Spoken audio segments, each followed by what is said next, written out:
Hello everyone. स्वागत है आपका हमारे चैनल पे।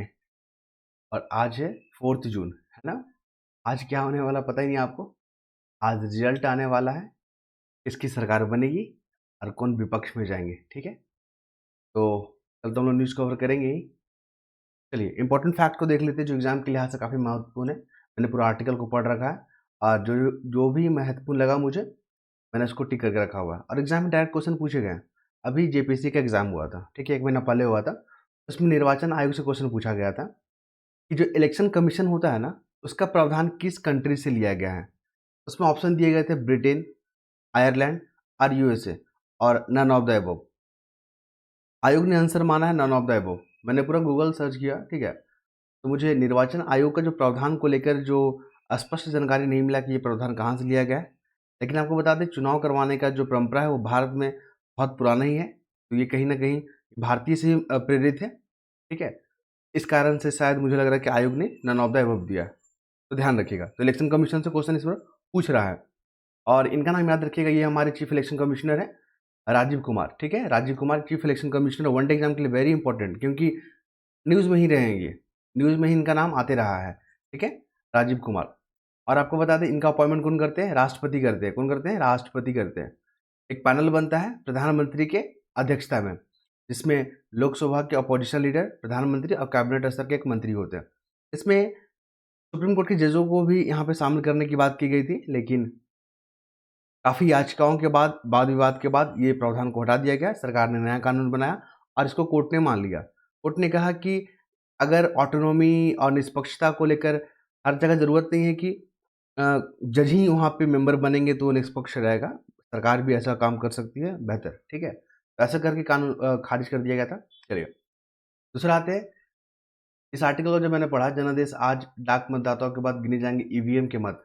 कुल मिलाकर आज जो है गिनती होगा, इसकी सरकार बनेंगे, देखेंगे आज हम लोग। और कई पार्टी तो बोले हैं कि 400 प्लस आएंगे और कई पार्टी बोल रहा है कि मेरा 300 प्लस आएगा। और सीट है 543। देखते हैं कौन सच बोल रहा है कौन झूठ बोल रहा है और जनता किसके साथ खड़ी है। जनादेश आज डाक मत पत्रों के बाद गिने जाएंगे ईवीएम के मत। कुल मिलाकर जब मैंने ये आर्टिकल को पढ़ा तो दो चीज़ इंपॉर्टेंट आया। राजीव कुमार, जिसके बारे में हम जिक्र किए, हमारे चीफ इलेक्शन कमिश्नर है। पहले जानते हैं, जब 1950 में बना था इलेक्शन कमीशन हमारा, और ये कॉन्स्टिट्यूशनल बॉडी है, उस समय एक ही मेंबर हुआ करता था आयोग में। लेकिन अब देखेंगे मेंबर की संख्या तो 3 हो गए हैं अध्यक्ष को मिलाकर। ये भी इंपॉर्टेंट फैक्ट है, शुरू से ये प्रावधान नहीं था। फिर आइए इंडिया। इंडिया जो गठबंधन बनाया है ना, इंडिया, क्योंकि बिहार ने चैट जीपीटी का फुल फॉर्म पूछ दिया, जो कि एक्सपेक्ट नहीं किया जा रहा था। इंडिया का भी फुल फॉर्म पूछ सकता है, क्योंकि इस तरह के गूगली क्वेश्चन बिहार जैसे एग्जामों में, स्टेट पीसीएस में पूछा जाता है। ठीक है, चलिए, तो इंडिया का फुल फॉर्म याद रखिए, India national development inclusive alliance, ये है। तो 26 पार्टियां इसमें मर्ज की गई है। आगे बढ़े हम लोग, तो यहाँ पे मोदी जी से मिले नीतीश कुमार। ये हैं बिहार के चीफ मिनिस्टर और ये भारत के प्रधानमंत्री। आप सभी जानते हैं, सभी परिचित भी होंगे इनसे। ये इनसे गए मिलने, शिष्टाचार भेंट था। उन्होंने कहा कि अब बिहार में भी इलेक्शन करवा देना चाहिए। तो यहाँ पे पूरा आर्टिकल में वन नेशन वन इलेक्शन को बात हुआ, वन नेशन वन इलेक्शन। आपको बताते चले, यहाँ पे एक कमिटी बैठा है पूर्व राष्ट्रपति रामनाथ कोविंद जी के अध्यक्षता में, कि वन इलेक्शन वन नेशन को लेकर आप अपना रिपोर्ट सबमिट करें। तो इंपॉर्टेंट फैक्ट है, वन डे एग्जाम के लिए याद रखेंगे। आगे बढ़े हम लोग, सिर्फ एग्जाम के लिहाज से जो इंपॉर्टेंट है उसको ही कवर करेंगे। पॉलिटिकल न्यूज़ हम लोग यहाँ पे स्किप करते हैं, क्योंकि प्रश्न वहाँ से नहीं पूछे जाते हैं। और हमारा चैनल पता ही है आपको, जीएस कुटुम्बकम। अगर आपको पसंद आता है तो आप लोग जो है यहाँ पे अपना फीडबैक देंगे, अपना प्रक्रिया का प्रतिक्रिया का यहाँ पे जवाब देंगे आप। ठीक है, अगर आपको हमारा प्रयास अच्छा लगे तब। देखिए, ये है मेंस वाला टॉपिक, जिसको एडिटोरियल पेज बोलते हैं, संपादकीय बोलते हैं। जो भी एग्जाम का प्रिपरेशन करते हैं ना, चाहे वो हिंदी माध्यम का हो चाहे अंग्रेजी माध्यम का हो, ठीक है, तो उनको न्यूज़पेपर पढ़ना बहुत ज़रूरी है, क्योंकि आपको सरकार का अधिकारी बनना है। सरकार के प्रतिनिधि के रूप में आपको काम करना होता है। ठीक है, आप एक ब्यूरोक्रेसी होते हैं, तो न्यूज़पेपर पढ़ना बहुत ज़रूरी होता है, क्योंकि आपके आसपास जो देश में क्या घटनाएं घट रही है, विदेश में क्या घटनाएं घट रहे हैं, इसके बारे में आपको जानकारी होना चाहिए, क्योंकि ये कहीं न कहीं आपको पॉलिसी मेकिंग में, पॉलिसी को इम्प्लीमेंट में आपको बहुत ज़्यादा हेल्प करेगा। ठीक है, क्योंकि आप देखोगे तो पूरा जो देश जो चलता है ना, वो ब्यूरोक्रेसी पे चलता है, क्योंकि ब्यूरोक्रेसी को जो है ना, रीढ़ का हड्डी बोला जाता है, हमारे बॉडी का जो है ना बैकबोन। उसी तरह ब्यूरोक्रेसी भी हमारा बैकबोन है देश को रन करने में। क्योंकि पॉलिसी बनाने में भी सलाह देने का काम यही करती है ब्यूरोक्रेसी। पॉलिसी को इम्प्लीमेंट करने में भी हमारा जो है ब्यूरोक्रेसी यहाँ पे क्या करता है, इन्वॉल्व रहता है, ठीक है। पॉलिसी की क्या कॉन्सिक्वेंसेस देखने को मिलेगा आगे आने वाले दिनों में, ये सब भी एनालिसिस वगैरह, डाटा वगैरह इकट्ठा वगैरह हमारे ब्यूरोक्रेट लोग ही करते हैं। तो ये सब गुड गवर्नेंस में हम लोग पढ़ेंगे मेंस के टॉपिक में। अभी आते हैं, यहाँ पे इनका नाम है चार्ल्स डार्विन। यहाँ से क्वेश्चन पूछा गया है इनका नाम से लेकर। आपने थ्योरी ऑफ इवोल्यूशन पढ़ा होगा, थ्योरी ऑफ इवोल्यूशन, ठीक है। कैसे डेवलप किया, कैसे विकास हुआ सबका। थ्योरी ऑफ इवोल्यूशन जो है ना, ये जो है वहाँ पे लैमार्कवाद, डार्विनिज्म, म्यूटेशन, आपने इस थ्योरी को पढ़ा होगा। तो उसमें चार्ल्स डार्विन का नाम बहुत फेमस है। और इनका जो थ्योरी है ना, नेचुरल सिलेक्शन पे बात करता है। मतलब जो भी इन्वायरमेंट में फिटेस्ट होगा, फिटेस्ट ऑफ इट, मतलब फिट ऑफ फिटेस्ट, जो भी मजबूत होगा वही सर्वाइव करेगा, ठीक है। याद रखेंगे आप, चार्ल्स डार्विन। और इन्होंने एक पुस्तक लिखा था, आई थिंक 1859 में, द स्पीसीज ऑफ ऑरिजिन करके एक बुक का नाम था। मुझे मुझे कंफर्म याद नहीं आ रहा, लेकिन द स्पीसीज ऑफ ऑरिजिन या द ओरिजिन ऑफ स्पीसीज ऐसे करके एक बुक लिखी था, जो क्वेश्चन एग्जाम में पूछा भी गया है, ठीक है। मैं आपको बताऊंगा, लेकिन आप लोग ध्यान रख लीजिए, गूगल जरूर कर लीजिएगा आप लोग।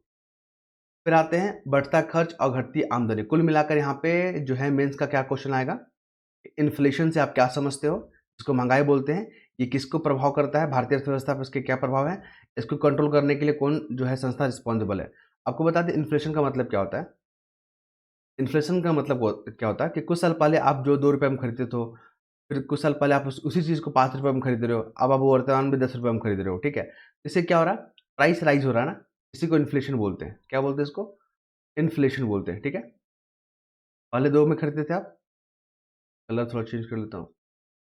हाँ, पहले आप जो है आप 2 रुपये में खरीदते थे, फिर आपने जो है 5 रुपये में खरीदना शुरू किया, फिर आज उसी चीज़ के लिए आप 10 रुपये दे रहे हो। तो ये सब महँगाई है ना। महँगाई को कंट्रोल करने के लिए जो मुख्य रिस्पॉन्सिबल है वो है आरबीआई। आरबीआई मॉनेटरी पॉलिसी बनाती है, और गवर्नमेंट है जो बनाती है आपका फिजिकल पॉलिसी, ठीक है। सबसे इसका प्रभाव क्या है, तो प्रभाव में आप बताइए, गरीब लोग को ज़्यादा प्रभाव करता है, मिडिल क्लास फैमिली को ज़्यादा प्रभाव करता है, ठीक है। तो ये सब प्रभाव हो गया। जो लोन देते हैं ना, मान लीजिए मैंने किसी से लोन लिया 100 रुपया, तो जो लोन दिया ना मुझे, उसको भी इफेक्ट करेगा। जिनको सैलरी मिलता है उनको इफेक्ट करता है, जो पेंशन पे डिपेंडेंट है उनको इफेक्ट करता है, समझ रहे हैं ना। उपभोक्ता, कंज्यूमर को इफेक्ट करता है। तो पूछता है कि इन्फ्लेशन का प्रभाव किस किस में देखा जाता है, उपभोक्ता, और जो ऋण देते हैं ऋणदाता उस पे, गरीबी पे, इन तमाम चीज़ों पे प्रभाव देखने को मिलता है। अभी इस आर्टिकल में इंपॉर्टेंट क्या है कि हमारा जो घरेलू बचत है ना वो कम गया है। क्यों कमा है, इन्फ्लेशन के कारण कमा है। क्योंकि इन्फ्लेशन के कारण जो खर्च होता है ना, जो बेसिक खर्च होता है, आवास पे, भोजन पे, स्वास्थ्य पे, शिक्षा पे, बढ़ गया है। बढ़ने से क्या हुआ, लोग सेविंग नहीं कर पा रहा। पहले 100 रुपये कमाता था, 50 रुपये खर्च करता था, 50 रुपये सेविंग करता था। लेकिन मान लीजिए ये सामान्य का दाम 80 रुपये हो गया है, तो सेविंग तो घटेगा ना। 100 रुपये में 80 रुपये यहाँ चल जा रहा है, और यहाँ पे बस 20 रुपये सेविंग हो पा रहा है। तो घरेलू जो बचत है हमारा, जो सेविंग है वो घटेगा ना, क्योंकि हमारा इनकम ही नहीं बढ़ रहा है, ठीक है। चलिए, ये आर्टिकल मुझे यही खास लगा था तो मैंने आपको बता दिया। आगे देखेंगे हम लोग यहाँ पे, तो अभी आपको बता देंगे कि अभी जो क्लाइमेट चेंज हो रहा है, आपने देख रहे हो टेम्परेचर कितना बढ़ रहा है। तो ब्राज़ील में एक बंदर है जिसका नाम है हाउलर, वो गर्मी के कारण मर रहे हैं वो लोग। न्यूज़ में आ गया है, पूछा कि हाउलर बंदरों जो है न्यूज़ में रहे थे, ये किस देश से जुड़े हुए हैं, किस देश से संबंधित जानवर है, तो ब्राज़ील, ठीक है। चलिए, इसके बाद आते हैं, ये आर्टिकल में भी मुझे महत्वपूर्ण नज़र आया, तो मैंने इसको पढ़ा पूरा। तो ये भारत और रशिया के जो दोस्ती है ना, भारत और रशिया के बीच में जो दोस्ती है, उससे चीन घबरा रहा है। इसी को लेकर ये आर्टिकल है, कूटनीतिक मोड़ बोलते हैं यहाँ पे, ठीक है। क्योंकि भारत और जो रशिया का जो रिलेशन है ना, वो एक टेस्टेड है, टेस्टेड ट्रस्टी पे है। मतलब ये बहुत पुराना पार्टनरशिप है ये लोग, ठीक है, भारत और रशिया हमारा, ठीक है। तो हर चुनौती पे रशिया जो है भारत के साथ पक्ष में खड़ा है, चाहे आर्टिकल 370 का मामला हो, चाहे जम्मू कश्मीर का मामला हो, चाहे आतंकवाद का मामला हो, ठीक है। जितना भी मुद्दा है, जो भारत का सपोर्ट किया हमेशा रशिया, और भारत भी दोनों बाँह खोल के जो है रशिया का सपोर्ट किया है। अभी आप देखोगे इस पे आर्थिक प्रतिबंध लगा दिया गया है रशिया पे, अमेरिका के द्वारा। लेकिन भारत जो है रशिया से तेल खरीद रहा है, क्योंकि ये ट्रस्ट जो है ना, ये कुछ 1 आध 2 साल में नहीं बना है भारत और रशिया का, ये पुराना है। 1971 में जब पाकिस्तान का बीच में जब युद्ध हुआ था, अमेरिका जो है पाकिस्तान के साथ मिल गया था, रशिया ने हमारा सपोर्ट किया था ना। तो ये सब चीज़ को भूलना नहीं है, क्योंकि सब आपको कहीं न कहीं आपको डेवलपमेंट में काफ़ी हेल्प करेगा। और मैं कई दफ़ा बोला हूँ कि एक फॉरेन पॉलिसी में एक इम्पॉर्टेंट जो है कोटेशन है कि दोस्त बदले जा सकते हैं लेकिन पड़ोसी नहीं, ठीक है? तो ये सब जब भी आईआर पे क्वेश्चन आता है तो आपको ये सब चीज़ पढ़ना होगा, समझना होगा, क्या इंटरेस्ट होता है। अ, ठीक है? चलिए, जब हमने पूरा आर्टिकल को पढ़ा तो आपको बता दें यहाँ पे G20 जो सम्मेलन हुआ था, जो जिसका भारत ने अध्यक्षता किया 2023 में, किया ना? और उसी में एक पर्यटन जो शिखर सम्मेलन हुआ था कश्मीर में, ये वन डे एग्जाम के लिए इंपॉर्टेंट है। बोलेगा कि 2000 G20 का जो पर्यटन जो शिखर सम्मेलन है, तो किस राज्य में हुआ था? तो कश्मीर में हुआ था, वन डे एग्जाम के लिए इंपॉर्टेंट है। भारत जो है रशिया से S-400 जो है मिसाइल खरीद रहा है, S-400 2 हो गया, तो फैक्ट हो गया। फिर मैंने इस आर्टिकल में एससीओ के बारे में पढ़ा, शंघाई कॉर्पोरेशन ऑर्गेनाइजेशन, इसमें कुल 8 मेंबर है और 2001 में बना था। इसका जो ऑफिस है ना बीजिंग में है। ये क्वेश्चन पूछा गया है, ध्यान रखेंगे आप। फिर आपको बता दें यहाँ पे अंतर्राष्ट्रीय योग दिवस के मौका पे मतलब 21 जून, तो क्वेश्चन ऐसा पूछता है कि रसिया और भारत का जो कॉमन सेक्टर बताइए जिसपे दोनों साझा मिलकर काम करते हैं, और अभी हाल में ही कुछ विवाद या उनके दूरिया में उनकी जो दोस्तियों में जो कमी हुआ है, तो आप टिप्पणी करें। तो आपको बता दें भारत और रसिया जो कॉमन सेक्टर है ना, वो आतंकवाद पे मिलकर काम करता है भारत, सीमा सुरक्षा को लेकर, ठीक है, और इक्विपमेंट को लेकर बहुत सारे ऐसे सेक्टर हैं जहाँ पे भारत और रशिया के अच्छे जो है तालमेल है, अच्छे संबंध है, ठीक है। और यहाँ पे जो डिस्प्यूट को लेकर तो कुछ ऐसा नहीं है, सीमा साझा तो होगा नहीं, हल्का छोटा मोटा चलते रहता है तो शॉर्ट हो जाता है। क्लियर है? यहाँ पे मुझे चैलेंजेस नहीं दिखे रसिया और भारत के बीच में क्या विवाद है, अगर होता तो मैं जरूर आपको क्लियर कर दूंगा, ठीक है। तो यहाँ पे 2015 में भी कई जो समझौते हुए हैं रक्षा और परमाणु ऊर्जा को लेकर। फिर आपको 2016 में बता दें, आपको कमाओ हेलीकॉप्टर पूछेगा कि कमाओ हेलीकॉप्टर जो है भारत ने किस देश के साथ समझौता किया है खरीदने के लिए, तो रशिया के साथ। और यहाँ पे बात करें, ये हमारे मतलब हमारे तो फॉरेन मिनिस्टर ही हैं हमारे, या एक्सटर्नल मिनिस्टर है, और ये रशिया के हैं। इन्होंने कहा कि भारत और रसिया जो है दोनों अच्छे मित्र हैं और हमेशा से रहे हैं और हमेशा रहेंगे, ठीक है। चाहे आतंकवाद का मामला हो, चाहे सीमा सुरक्षा को मामला हो, हम दोनों एक दूसरे के साथ खड़े हैं, ठीक है। चलिए, फिर हम लोग आगे बढ़ेंगे तो हमें जो इम्पोर्टेंट फैक्ट नज़र आ रहा है, यहाँ पे टिक करके रखा हुआ है, फिर जाति धर्म के, देखिए मेंस वगैरह क्वेश्चन में पूछता है, जैसे कि आप सोशल जो सामाजिक जो संरचना है भारत का, अभी आप देखोगे कि इलेक्शन में जो है ना, मतलब चुनाव में जाति धर्म का ध्रुवीकरण हो रहा है, पोलराइजेशन इसको बोलते हैं। जाति के नाम पे लोग बढ़ जा रहे हैं, धर्म के नाम पे बढ़ जा रहे हैं, ठीक है। तो ये कहीं ना कहीं इलेक्शन में क्या कर रहा है, ये हमारे लोकतंत्र में क्या एक चुनौती है। तो क्वेश्चन मेंस में पूछेगा कि लोकतंत्र में जो है जाति धर्म किस प्रकार चुनौती बन रहा है, तो आप यहाँ पे लिखोगे कि लोकतंत्र के सामने जो चुनौतियां हैं वो है जाति धर्म को लेकर, ध्रुवीकरण को लेकर, ध्यान रखेंगे। इसके बाद हम लोग आगे बढ़ेंगे तो हमें जो इम्पोर्टेंट नज़र आ रहा है वो ये रहा, ठीक है। आर्थिक मोर्चे पर भारत के नाम रहेगी यह सदी। कुल मिलाकर आपको बता दें, अमिताभ कांत के बारे में याद रखिएगा, ये जो है ना नीति आयोग के सीईओ भी रह चुके हैं, और जब हमारा G20 सम्मेलन हुआ 2023 में भारत में हुआ, उनके सिरपा थे ये, याद रखेंगे। दो फैक्ट हो गया। और 2047 तक हमें बनना है डेवलप कंट्री, बनना है ना, सुपर पावर बनना है हमें। तो इसमें जो है डिजिटल जो पहल है, डिजिटल जो अभियान किस प्रकार इसमें हेल्प करेगा, मेंस में ऐसे क्वेश्चन पूछता है, ध्यान रखेंगे आप, ठीक है। इसके बाद आगे जब बढ़े हम लोग तो हमें जो इम्पोर्टेंट नज़र आ रहा है रुपया। अभी क्या हो रहा है ना, हमारा रुपया मजबूत हो गया, मतलब पहले 83.44 के आसपास था, तो अभी 83.14 के आसपास हो गया। याद रखिएगा, जब रुपया मजबूत होता है ना, मजबूत होता है, तो एक्सपोर्ट जो है ना घट जाता है। एक्सपोर्ट क्या होता है, घट जाता है, ठीक है। लेकिन जब हमारा रुपया कमज़ोर होता है ना, रुपया जब कमज़ोर होता है तो हमारा एक्सपोर्ट क्या हो जाता है, बढ़ जाता है। ये प्रभाव याद रखिएगा, ये इफेक्ट यही यूपीएससी में क्वेश्चन पूछता है। जब हमारा करेंसी जब घटता है तो इसका क्या अर्थव्यवस्था पर प्रभाव पड़ता है, तो एक्सपोर्ट क्या हो जाता है, हमारा बढ़ जाता है।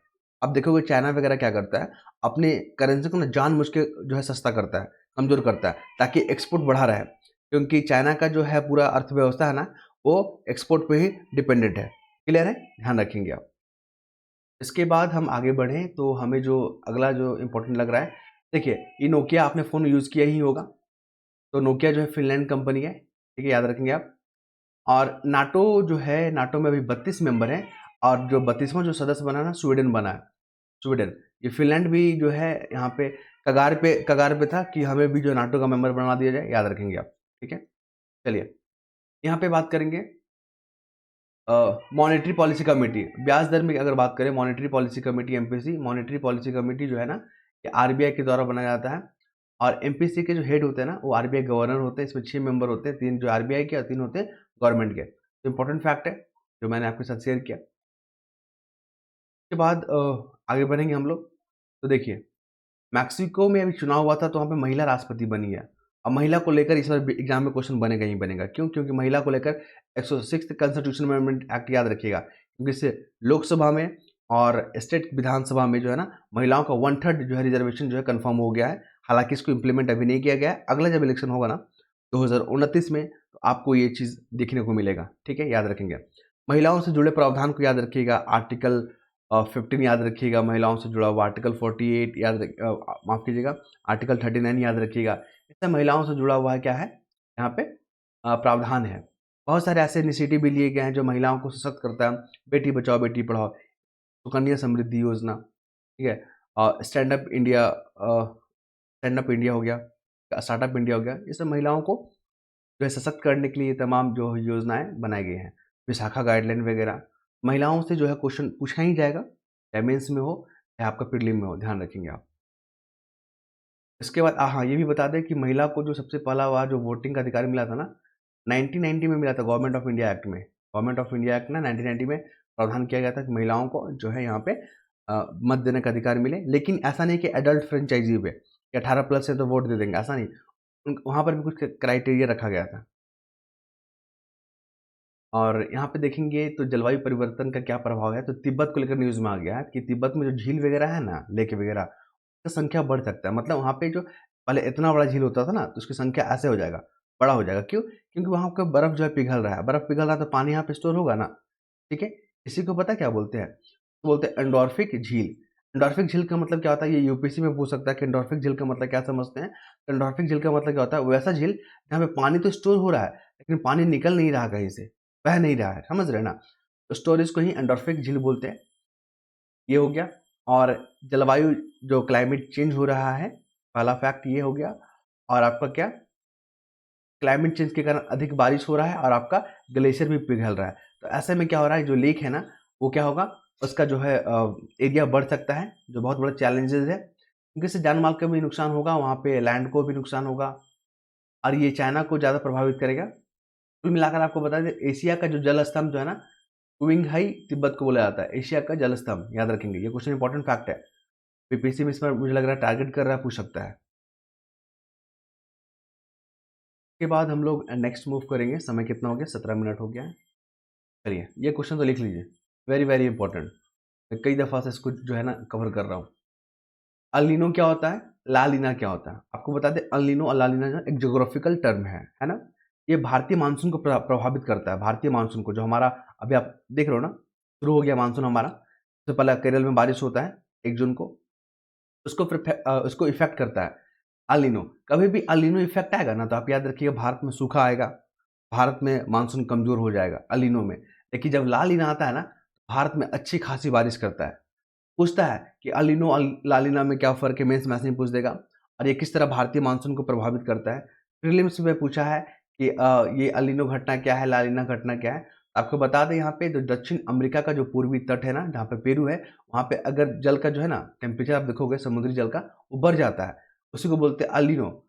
और जब वहाँ पर नॉर्मल से घट जाता है ना, तो उसको बोलते हैं ला लीना। उसका इफेक्ट हमारे भारतीय मानसून पर पड़ता है, याद रखेंगे ये। देखिए यहाँ पर डेफिनेशन लिखा हुआ है कि अल नीनो जो है ना भारत में, देखिए मैं ना हल्का ऊपर कर देता हूँ, अल नीनो जो है भारत में जो है कमजोर मानसूनी हवा के लिए जिम्मेवार है, जबकि ला लीना जो है ना अच्छे खासे मानसून के लिए, भरपूर बारिश के लिए जिम्मेवार है। याद रखेंगे, इंपॉर्टेंट है, ये आ रहा है क्वेश्चन मेंस और प्रीलिम में। स्पोर्ट्स में मुझे कुछ खास नज़र नहीं आया। अगर आपको लगता है कि कुछ इंपॉर्टेंट है तो आप लोग पढ़ सकते हैं। ऐसे भी मुझे स्पोर्ट्स के सेक्शन में कुछ खास ही चीज़ अच्छा लगता है, सब चीज़ नहीं अच्छा लगता है, ठीक है। और फिर ठीक है, तो फिर आज यहीं रहने देते हैं हम लोग। कल फिर हम लोग नए न्यूज़पेपर के साथ, नए थॉट के साथ, नए आइडिया के साथ फिर मिलते हैं हम लोग। और अपना ज़रूर फीडबैक ज़रूर देंगे। बहुत लोग हमें फीडबैक दे रहे हैं, उनको पढ़कर मुझे अच्छा भी लगता है। धन्यवाद।